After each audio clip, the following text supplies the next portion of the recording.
अध्यक्ष जी का हम स्वागत करते हैं, तहे दिल से स्वागत इस लीगल सेल के राष्ट्रीय अधिवेशन में। आपका बहुत बहुत अभिनंदन। सभी अधिवक्ता बंधु तालियों के साथ आदरणीय राष्ट्रीय अध्यक्ष जी का स्वागत करेंगे। आदरणीय राष्ट्रीय अध्यक्ष जी माननीय एडवोकेट चंद्रशेखर आजाद, सांसद नगीना, संस्थापक भीम आर्मी भारत एकता मिशन एवं राष्ट्रीय अध्यक्ष आजाद समाज पार्टी, आपका बहुत बहुत अभिनंदन, बहुत बहुत स्वागत।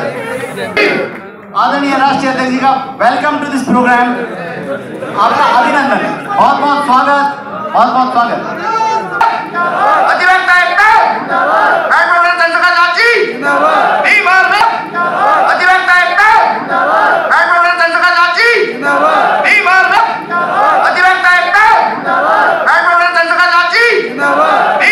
जय जय जय जय जय भीम, जय भीम जय भीम, जय जय जय जय जय भीम, जय भीम जय भीम। अधिवक्ता एकता जय जय जय जय जय भीम, जय भीम जय भीम, जय जय जय जय जय भीम, जय भीम जय भीम। अधिवक्ता एकता जय जय जय जय जय भीम, जय भीम जय भीम, जय जय जय जय जय भीम, जय भीम जय भीम। सम्मेलन में आप आए हैं, क्या कुछ संदेश दे रहे हैं यहाँ से? देखिए, आजाद समाज पार्टी की जो लीगल टीम है MS आर्या जी के नेतृत्व में और रजनीश कुमार एडवोकेट जी के नेतृत्व में जो हम लोग काम कर रहे हैं, ये हमारा बुद्धिजीवी समाज है जिसकी जिम्मेदारी, जिसके कंधों पर जिम्मेदारी न्याय दिलाने। आज उन्होंने अपने देश भर के जो कार्यकर्ता काम कर रहे हैं लीगल सेल में और अधिवक्ता साथी, उनको बुलाया था। मैं उनका आभार प्रकट करता हूँ। बहुत सारे साथी अन्य अन्य प्रदेशों से यहाँ आए, उत्तर प्रदेश के बहुत सारे जिलों से आए और जिस तरह से वो काम कर रहे हैं, गरीबों को अपने अपने जिलों में निःशुल्क न्याय दिलाने का आपकी मदद करा रहे हैं, उनकी आवाज बनने का काम कर रहे हैं, उनके साथ खड़े होने काम कर रहे हैं। मैं इसलिए Azad Samaj party legal cell की पूरी टीम को बहुत बहुत बधाई देता हूँ और मैं उनके लिए मंगल कामना भी करूँ। कुछ मांगे उन्होंने मेरे सामने रखी, वो अधिवक्ता जुड़ी है तो मैं विश्वास उनको दिलाता हूँ। 17 मांगे उन्होंने रखी है। मैं कल ही जो हमारे कानून मंत्री हैं उनको उसके लिए पत्र लिखूंगा और पार्लियामेंट में भी मैंने एडवोकेट प्रोटेक्शन एक्ट लागू हो इसके लिए आवाज उठाई थी। दोबारा मैंने पत्र भी लिखा था, उसके बाद भी उस मांग को ज्यादा जो है तवज्जो नहीं दी। मैं पुनः इस मांग को पार्लियामेंट में भी उठाऊंगा। अधिवक्ताओं के हम लोग साथ खड़े, ये बताने के लिए मैं आपके साथ हूँ। सर, एडवोकेट का प्रोग्राम हुआ, एक मामला ग्वालियर हाईकोर्ट खंडपीठ को लेकर भी चल रहा है, भीम आर्मी भी वहाँ पर प्रोटेस्ट किया, क्या वो मूर्ति अब लग पाएगी आगे? क्योंकि ये अधिवक्ताओं के बीच का मामला है और क्योंकि ये हाईकोर्ट के अंदर लगनी, अगर वो जमीन बाहर किसी सार्वजनिक जगह पे लग रही होती, सरकारी जगह पे, तो उसका हस्तक्षेप अलग तरीका होता। लेकिन क्योंकि ये हाईकोर्ट में लगनी है तो हमें बहुत समझदारी से, क्योंकि इस तरह का जो है सिचुएशन ना बने कि लॉ एंड ऑर्डर बिगड़े और कोई इस तरह की परेशानी खड़ी हो, हमें बहुत सारी चीजें समझनी है। हालांकि हमारे लोगों के मन में, जो बाबा साहब अम्बेडकर में आस्था रखते हैं, उनके मन में बहुत गुस्सा है कि जब जो हाईकोर्ट के चीफ जस्टिस है उन्होंने ऑर्डर कर दिया था और वो लगनी थी, तो वहां से कई अधिवक्ताओं के तरह के स्टेटमेंट भी आए और ऐसा लगता है कि वो बाबा साहब अम्बेडकर के विचार के खिलाफ। तो मैं फिर आपको स्पष्ट करूंगा कि ये लड़ाई जो है अलग तरह की लड़ाई है, उसको उसी तरह कानूनी तरीके से हम लोग लड़ेंगे। और मैं आज आपसे नहीं कहता क्या होगा, लेकिन ये संघर्ष हमारा जारी रहेगा, क्योंकि हमने 11 तारीख को जो है ग्वालियर में एक बड़ी सभा बुलाई है जिसमें हम लोगों के जो लोग वहाँ के जिनके तकलीफ है इस बात की, उनके साथ बैठकर चर्चा करेंगे और आगे लड़ाई किस तरह लड़नी है उसको भी आगे हम लोग बढ़ाने काम करेंगे। वहाँ के जो अधिवक्ता है वो भी एक सम्मेलन बुला रहे हैं, वो भी मुझसे मिले तो उन्होंने मुझसे मांग की थी कि भाई आपको हम सम्मेलन बुला रहे हैं, सारे अधिवक्ता बुला रहे देश भर के, आपको भी आना है, हम चाहते हैं कि आप उसमें रहे। मैं उनके कार्यक्रम में कोशिश करूंगा कि उन कार्यक्रम में शामिल सर, यहाँ से आपने वकीलों की एकता की बात की, लेकिन दूसरी तरफ मध्य प्रदेश के वही जो बार काउंसिल के कुछ वकील है वो बाबा साहेब को ही जो संविधान निर्माता है वो मानने से इनकार करते हैं। उनको कहना गलत हो जाता है। BN राव को कहते हैं कि वो संविधान। देखिए, वो जो अधिवक्ता साथी हैं वो उन्होंने क्या, वो बहुत पढ़े लिखे नहीं हो सकते, उनको बहुत जानकारी नहीं हो सकती। कई बार कुछ लोग फर्जी डिग्रियां भी लेकर घूमते हैं। अभी देखो, आपको पता नहीं हापुड़ में यहाँ अभी यहीं से कोई जो है कोई फर्जी यूनिवर्सिटी पकड़ी गई है, तो मैं वो आई डोंट नो क्या नाम है उसका, लेकिन वो उस यूनिवर्सिटी से कितनी फर्जी डिग्री हो सकता है, ऐसी फर्जी डिग्री वाला कोई वकील हो, उसको क्या पता है? भारतीय संविधान के निर्माता को पूरे देश को तो पता है। अच्छा, ये जो केंद्र की सरकार जो भारतीय जनता यही बनाती है, संविधान दिवस मनाती है, और ये संविधान दिवस जब बनाया तो बाबा साहब अम्बेडकर की उसमें कसीदे पढ़े गए, बहुत बड़ी बड़ी बातें कही कि बाबा साहब ने ये किया, बाबा साहब ने वो किया, और 2 साल 11 महीने 18 दिन सब लोग शांत बैठ गए, लेकिन बाबा साहब संघर्ष करते रहे। तो वो कोई अगर ना पढ़ा हुआ आदमी को इस तरह की बातें कहते, क्या हमें उसको सोचना चाहिए? देखो, बाबा साहब व्यक्ति नहीं, विचार, और वो किसी जाति के अंदर नहीं आते, किसी समाज के अंदर नहीं आते, और उनकी सीमाएं किसी प्रदेश और देश तक नहीं है। मैं अभी दुनिया में होकर आया यूएस में, और अभी दुबई जा रहा हूँ। एक कार्यक्रम में डॉक्टर बाबा साहब अम्बेडकर की बर्थ एनिवर्सरी सेलिब्रेट कर रहे हैं। आप समझो, दुनिया में रहने वाले लोग, मैं कोलंबिया यूनिवर्सिटी गया, जहाँ सिंबल ऑफ नॉलेज जो है डॉक्टर बाबा साहब अम्बेडकर की स्टैचू लगी। तो कोई अगर कुछ भी बोल पड़ता है, आप मतलब इधर ना पढ़े लोगों के बारे में मुझसे कहने लग जाओ, फर्जी डिग्री वालों के लिए, उनकी बात को भी सुनूं, तो ये तो आपकी मेरी मूर्खता, हमें इन चीजों पर ध्यान नहीं देना। आप बाबा साहब को छोड़कर भीम आर्मी पर हमला कर रहे हैं ना सर, सीधा भीम आर्मी से लड़ाई करने का। अब आपको लगता है कि भीम आर्मी से लड़ना आसान है? क्या आपको लगता है? आप जानते नहीं हो भीम आर्मी क्या है? भीम आर्मी कोई व्यक्ति थोड़ा ही है, कोई चंद्रशेखर थोड़ा भीम आर्मी है। भीम आर्मी तो एक क्रांति, एक आवाज है, और जिस दिन आवाज दे दी तो पूरा ग्वालियर जो इकट्ठा हो जाएगा। आपको नहीं पता क्या भीम आर्मी क्रांति आपने दिल्ली में देखी थी? देखी थी? यहाँ फिर मैं कहता हूँ सरकारें झुकती हैं, कोर्ट झुकते हैं, आप क्या बात कर रहे हैं? तो फिर मैं कहता हूँ, देखो होता क्या है कि लोमड़ी कहती है कि मैं शेर से झगड़ा करूंगी, लड़ाई करूंगी, तो ज्यादा कुछ नहीं होगा, तो लोमड़ी के चर्चे हो जाएंगे कि भाई जो है लोमड़ी ने चैलेंज कर दिया। अभी भीम आर्मी को चैलेंज करना कोई बच्चों खेलेगा? भीम आर्मी के लोग पढ़े लिखे समझदार लोग हैं, संवैधानिक मर्यादा में सारे काम करते हैं, कानून का पालन करते हैं, संविधान को मानते हैं। और भीम आर्मी के लोग बहुत शक्ति प्रदर्शन नहीं करते, जब करते हैं तो फिर फैसले बदल जाते हैं। लेकिन राजपूत परेशान है भीम आर्मी से, कह रहे हैं जबरदस्ती बोर्ड लगा देते हैं लोग। नहीं, हम नहीं लगाते जबरदस्ती बोर्ड। जिसकी देखे लोकतांत्रिक व्यवस्था है, किसी गांव की इच्छा है मूर्ति लगाने की, गेट बनाने की, बोर्ड लगाने की, तो आप कैसे रोक सकते हो?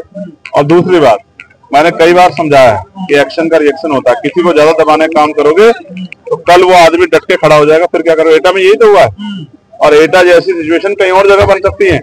इसलिए मैं बहुत जिम्मेदारी से कह रहा हूँ, मैं अपने लोगों से कह रहा हूँ कि मैं आपकी शक्ति को जानता हूँ, लेकिन आपके कंधों पर जिम्मेदारी ये है कि कानून व्यवस्था भी बनी रहे, इसका ध्यान रखना। मैं अपने लोगों को समझाते कर रहा हूं, मैं औरों की तरह नहीं कि उनको बढ़ावा दे कहूं कि जाओ और जगह इस तरह के कार्यक्रम करो, अगर आपको परमिशन नहीं मिल रही है तो उनके भी रोक दो। नहीं, मैं उनको कह रहा हूँ कि संवैधानिक मर्यादाओं में काम करो, जिससे किसी की भावना ठेस ना पहुंचे, लेकिन अपने हक अधिकारों का प्रयोग भी करने के लिए तैयार हो। क्या अनिल मिश्रा के सरकार से कमाल है। आप मतलब आपको क्या लग रहा है कि मैं मतलब मैं बिना पढ़े लिखे लोगों के बारे में भी चर्चा कर, क्या बात कर रही है? का जजमेंट नहीं माने वो वकील। हाँ, ये सोचने का विषय कि वो चीफ जस्टिस का ऑर्डर भी नहीं माने। देखो, अब आप समझो, ये सवाल महत्वपूर्ण है कि वहाँ के बार काउंसिल में कुछ एडवोकेट वो चीफ जस्टिस मध्य प्रदेश का ऑर्डर भी नहीं मानते। इसका मतलब क्या है? लोग हमसे कहते हैं कि आप कानून को नहीं मानते, संविधान को नहीं मानते। कई बार इस तरह की बातें कहते हैं कि आप आंदोलन करते हैं, सुप्रीम कोर्ट, हाई कोर्ट को नहीं मानते। अब बताओ, हाई कोर्ट के चीफ जस्टिस का ऑर्डर नहीं माना जा रहा है, तो इसका मतलब समझते हैं? इसका मतलब वो वकील जो हैं वो संविधान में, न्यायपालिका में विश्वास ही नहीं रखते हैं, वो न्याय के सिद्धांत में विश्वास रखते हैं। तो ऐसी सोच के लोग जो हैं, जिस भी दल से जुड़े हुए हैं, उनका बायोडाटा निकालना चाहिए और सार्वजनिक करना चाहिए कि कौन से संगठन दल के लोग हैं, ये कौन से संगठन दल के लोग हैं जो इस तरह की चीजें कर रहे हैं, और इनके मन की, इनकी सोच जो बाहर आ रही है, हमें सचेत हो। कुछ ब्राह्मण मूर्ति के समर्थन में आगे लगवा रहे हैं। आप जाति पे जा रहे हो, मैं नहीं जा रहा। नहीं, मैं विरोध कर रहे हैं, सब एक ही जाति के ना, सरनेम देखिए। मैं फिर कह रहा हूँ, आप ये मीडिया काम है कि वो लोगों को बताएं किस सरनेम के। मैं इंसानियत को मानने वाला व्यक्ति, डॉक्टर बाबा साहब अम्बेडकर को मानने वाला, फूले साहू पेरियार को मानने वाला, सदगुरु रविदास जी को, भगवान बुद्ध, कबीर जी को, नानक देव को मानने वाला। मैं जातियों पे नहीं जाता। मैं स्पष्ट कह रहा हूँ, ये विचारधारा की लड़ाई है। इसमें कोई भी ब्राह्मण भी आ सकता है फेवर में, इसमें क्षत्रिय भी आ सकता है, इसमें वैश्य भी आ सकता है। ऐसा थोड़ा कि वो बाबा साहब के खिलाफ है सब लोग। लेकिन आप समझो, वो महत्वपूर्ण ये है कि क्या जो लोग आ रहे हैं, इसका मतलब वो न्याय के सिद्धांत को, भारतीय संविधान में आस्था और विश्वास रखते हैं, और जो लोग नहीं आ रहे हैं, इसका मतलब वो भारतीय संविधान में आस्था विश्वास, न्याय में आस्था विश्वास नहीं रखते हैं। स्पष्ट हो गया ना? लेकिन चंद लोगों की वजह से पूरे समाज के तो नहीं मैं कह सकता हूँ। अब ये कह रहे हैं ना कि उसी समाज के और लोग भी आ रहे हैं, वो समर्थन भी। तो मैं फिर कहता हूँ, मेरा देखने सोचने का तरीका डॉक्टर बाबा साहब अम्बेडकर के विचारों के आधार पर, जो जैसा करेगा उसको वैसा ही समाज हो देगा। मैं तो कहता हूँ, अभी उन्होंने, हमारे लोगों ने, भीम आर्मी के लोगों ने मीटिंग करके कहा कि जो लोग इस आंदोलन के खिलाफ है, जो बाबा साहब मूर्ति नजर दे रहे हैं, अगर ये भविष्य में किसी भी चुनाव को लड़ने आए तो इनको चुनाव में जबरदस्त शिकस्त देकर भेजना है। तो लोकतंत्र में हमारे पास शक्ति है ना, जो भी हमारे महापुरुषों के सम्मान के से खिलवाड़ करेगा, हमारे कमजोर वर्गों पे हमला करेगा, हमारी बहन बेटियों का अपमान करेगा, हमें भी सामाजिक रूप से भीम आर्मी के माध्यम से ये विचार और ये आंदोलन चलाना चाहिए, ये वैचारिकी को आगे बढ़ाना चाहिए कि ऐसे लोगों को चिन्हित करके, वो किसी दल से आए, किसी पार्टी, उनका सबका बहिष्कार करके उनको सुनो पहले, उनको राजनीतिक रूप से ताकतवर नहीं होने देना चाहिए, उनकी राजनीतिक शक्ति को जीरो करना चाहिए। ये बात हमारे समाजों को भी, कमजोर वर्गों को भी सोचनी चाहिए। सर, प्रतिमा वापिस पहुंच गई जहां से आई थी फैक्ट्री में ग्वालियर वाली, क्या लग रहा है सर, कितने दिन में वापस आ जाएगी? क्यों लगेगा कुछ यार, कमाल है। मैंने आपको बता दिया कि संवैधानिक तरीके से जो है, जो काम होना है वो होंगे, ठीक है। तो आप समझो ना, संघर्ष चल रहे हैं, वहां के लोग खाली थोड़े बैठे हैं, आप क्या समझ रहे हैं? सवाल दोनों घटनाओं में, जैसे आपने कहा संवैधानिक तरीके से, एटा में भी यही हुआ और मध्य प्रदेश, दोनों चीजों में उग्र चीज नहीं हुई। हाँ। तो क्या आप संविधान को सर्वोपरि रखा जा रहा है? नहीं, सर्वोपरि होना ही चाहिए। हम ये कहते हैं कि डॉक्टर बाबा साहब अम्बेडकर संविधान लिखा, तो सबसे पहली मान्यता तो हमारे ऊपर आती है कि हम उस संविधान की जो है जीवन के अंतिम समय तक जो है रक्षा करें, उसके मूल्यों का सम्मान करें। हम ही नहीं करेंगे तो कौन करेगा? ऐसा नहीं, हम तो संविधान को मानने वाले लोग, हम तो हिंसा के खिलाफ हैं। ना हमको हिंसा बयान देते, ना हम हिंसा करते, हम तो हिंसा के भी खिलाफ हैं, संविधानवादी हैं भाई, हम अम्बेडकरवादी लोग। सर, गदर सिंदूर बांटा जा रहा है, ऐसा कहा जाता है।